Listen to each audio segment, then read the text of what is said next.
So guys, pauwi na ulit tayo. Today is na-receive ko yung parang feedback ba para dun sa station na pinagwo-workan ko. Kasi last week na namin dun sa station kasi magbabalik school na kami sa next week, December. So mag-school na ulit kami. So yung station ko ngayon, last day namin sa Friday. So next year, another station na ulit kami mapupunta. And kaya pa-receive ako ng yung yung feedback kung paano ako nag-work doon. So pero sabi naman nung station leader namin na parang 1.5 daw yung grades ko doon sa kanila, sabi niya. So very nice yun, no? So yes.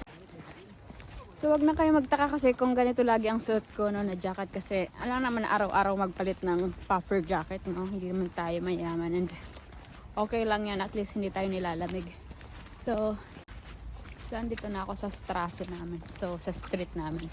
So alam niyo ba, binigyan ako ng pasekreto ng aming station leader ng Vinax Guide or like Christmas bonus. Pero hindi naman siya ganun kalakihan, pero at least, no, kasi hindi ko naman yun expected. Sinabi niya lang sa akin na wait lang daw, may bibigay siya.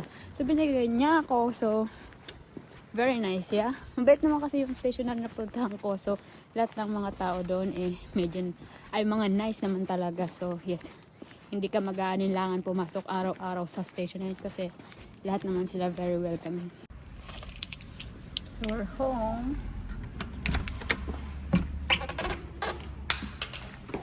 Sabay nalaglag.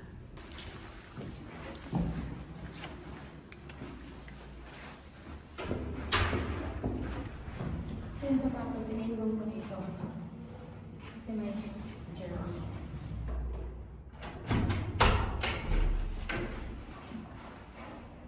So guys, today nasa bahay na ako, no? So, yes, luto tayo ng dinner natin and today is not so much work, no? So, pero medyo light yung ating day today. Hindi tayo pagod and so, kaya magluluto tayo ng ating masarap na dinner.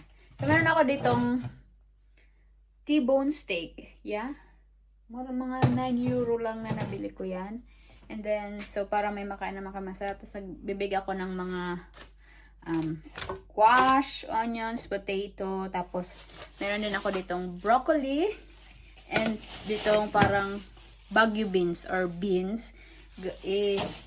Sasama ko yan yung magiging natin, side dish natin sa ating steak. So, tara. And, yeah.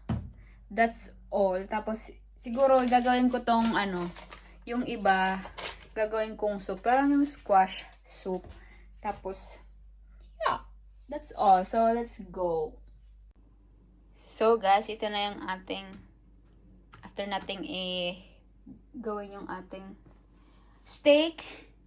Painit tayo ng kawali. And, let's start our cooking ng steak. So, guys, magluto-lutuan na tayo, no? Lagay lang tayo ng very little oil. Enough. So, na-season ko na yung steak natin and that's all. So, don't think na bihira lang man kami kumain yan. So, very selten ba? Selten? Ano ba ngayon? Nagmi-mix-mix na yung aking mga words, no? Ng German at English or Tagalog. Halo-halo na lahat. Minsan nga, hindi ko na ba maalaman kung ano ba ang English nitong word nito, kasi yung naalala ko yung word ng German. My God, sinasakop na pati yung English ko. At yung English natin ay hindi din sapat, no? Yung English natin ay medyo din kaput o hindi din, broken din naman ang English natin. But, yeah, lalo siyang nagbo-broken dahil nga sa German thing natin. My goodness. But, yeah, hintayin lang natin sa very hot yung ating kawali. And then, pag medyo umusok-usok na siya, no? So, ready na yan prito. So, ikukook lang natin yung steak natin left and right ng 4 minutes every side. Kasi medyo, siya, makapal. And, after nyan, nakalimutan ko. Magagayda pala tayo ng bawang kasi bawang is the important thing. Maraming bawang is yummy. So guys, ready na yung ating ano. So, ilalagay ko lang. Ang importante dito, kailangan mo ng talagang timer, no? Para perfect siya. Parang medium rare yung ating steak. And then, let's open. Medyo maingay to, no? So, hindi ko alam kung maririnig nyo ako, but yes. So, 4 minutes. So, let's put it na.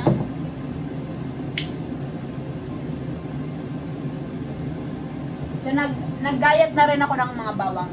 The more bawang is supa. Ano siya? T-bone steak. Then, start natin. Wait lang tayo ng 4 minutes. 4 minutes each side, yeah? Depende yun sa laki ng steak nyo. Kapag yung makapal yung steak nyo, mga 1 inch ng steak is like 4 minutes every side. So, yun, na medyo, ano naman, na-active ko naman yung ano niya. So, and then, after nyan, maglalagay tayo ng ating rosemary. Wala tayong, fresh rosemary, kaya ito, okay na din to. Perfect din naman tong dried rosemary. And, lagay tayo ng after, like, ng other side na 4 minutes, start natin ilalagay yung ating butter, no? So, meron tayo ditong butter.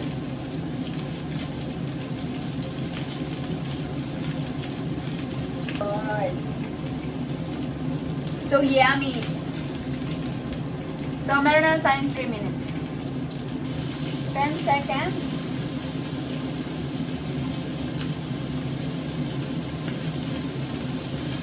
So, another side, no? Doon naman tayo sa kabilang side. O, another 4 minutes. Wow! So, another 4 minutes sa kabilang side.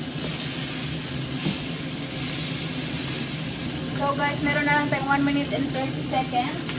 So, ilalagay ko na yung ating butter. Hinangan natin yung ating apoy.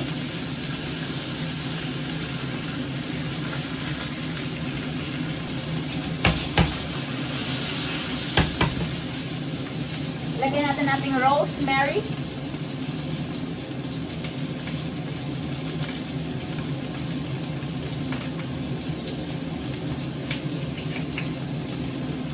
Tapos lagay natin yung mga bawang natin medyo mausok na ano.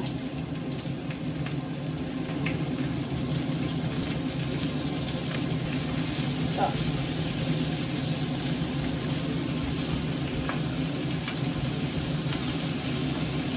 Tapos na. So, ang other side, no? Ganito. Oo, kita nyo naman yan.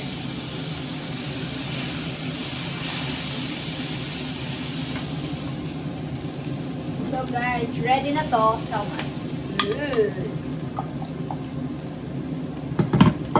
then, lutuin lang natin itong mga bawang.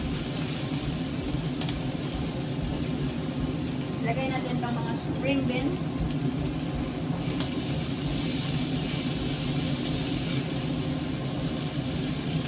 Lagay natin ng salt and pepper.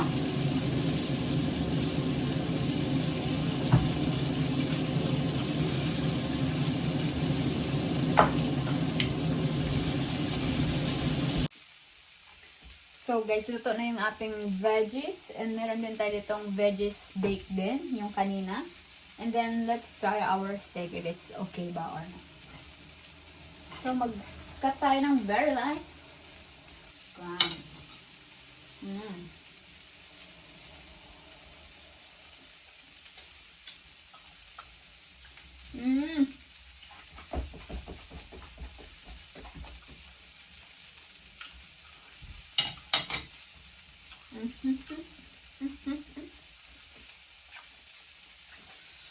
So good.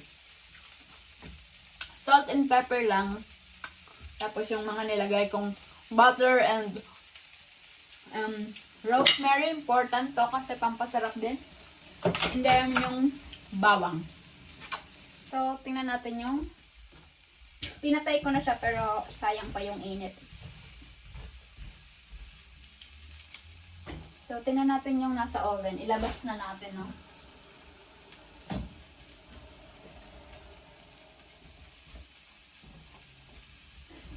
Whoopie. Tada! So, lahat yan. Dinner natin yung steak, ito, and ito. Tapos yung matitira dito para bukas or gawing soup. Paghatian na namin tong dalawa, no? Siyempre, medyo malaki yung kanya. Kasi, siya ay malaki. Sa akin na yun. Sa atin na yung buto-buto. So, akala nyo lang malaki pero taba na lang siya. Ito yung kanya. Sa atin yung buto-butuhan.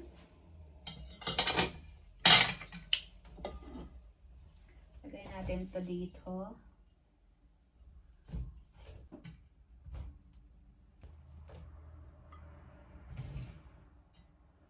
So, ating kapatid. So, dito naman tayo sa ating next. Very malambot. So, yan yung kanya. And I need also some veggies. Diba? Yummy! So, kain tayo. Kain, guys! So, let's eat na! So, guys, let's eat. So, let's see. Tingnan natin ang ating masarap na food for today. Ano lang to? Salt and pepper. Tapos paprika and parsley. Tikman na natin ang ating baggy beans.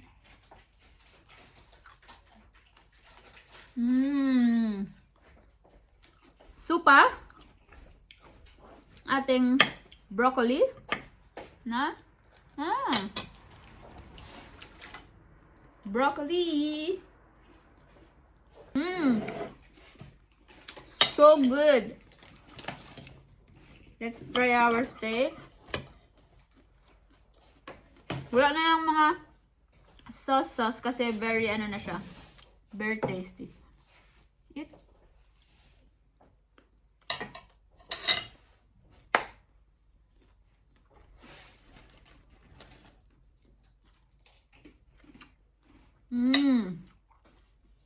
Super yummy.